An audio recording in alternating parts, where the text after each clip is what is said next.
Good day, Ma. I am candidate number 1024.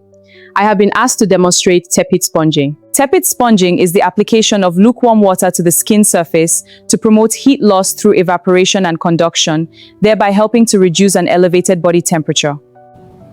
Tepid sponging is indicated for pyrexia fever or hypothermia, high body temperature not adequately controlled by medication alone, patient discomfort associated with fever.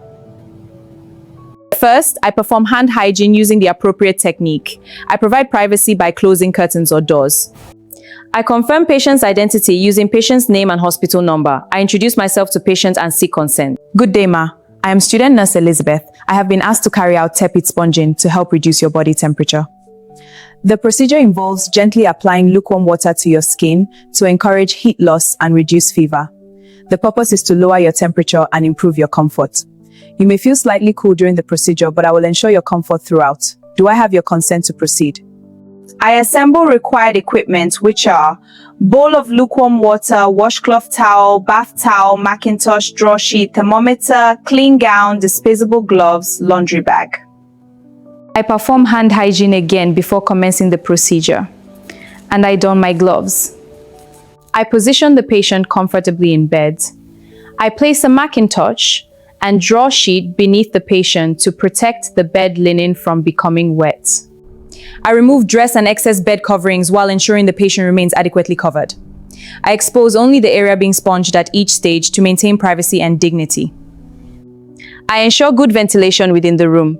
Before commencing tepid sponging, I assess the patient's temperature. I measure and record the baseline temperature. I explain each step of the procedure as I proceed.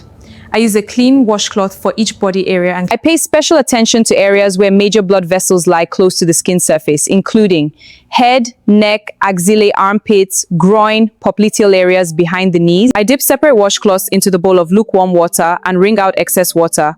I place one washcloth on the forehead, one in each axilla, and one over each groined area to promote heat loss. I then use another washcloth to gently sponge the face, neck, arms, chest, abdomen, back, and lower limbs.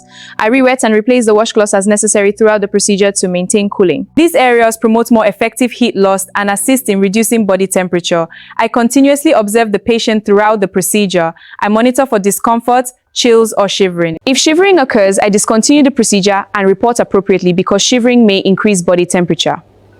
I reassure the patient and encourage the reporting of any discomforts. I gently dry the patient using a clean towel. I assist the patient into a comfortable position. I replace any damp linen or clothing if necessary.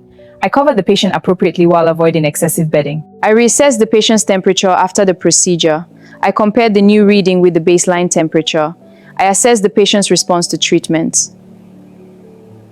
I dispose all equipment used appropriately. I place used linen in the designated laundry bag. I dispose gloves and perform hand hygiene. I advise the patient to increase fluid intake if not contraindicated. Report persistent fever. Report chills, shivering, or worsening symptoms. I document date and time of procedure, baseline temperature, post-procedure temperature, patient's response to tepid sponging, nursing interventions provided. This concludes my demonstration of tepid sponging. Thank you, Ma.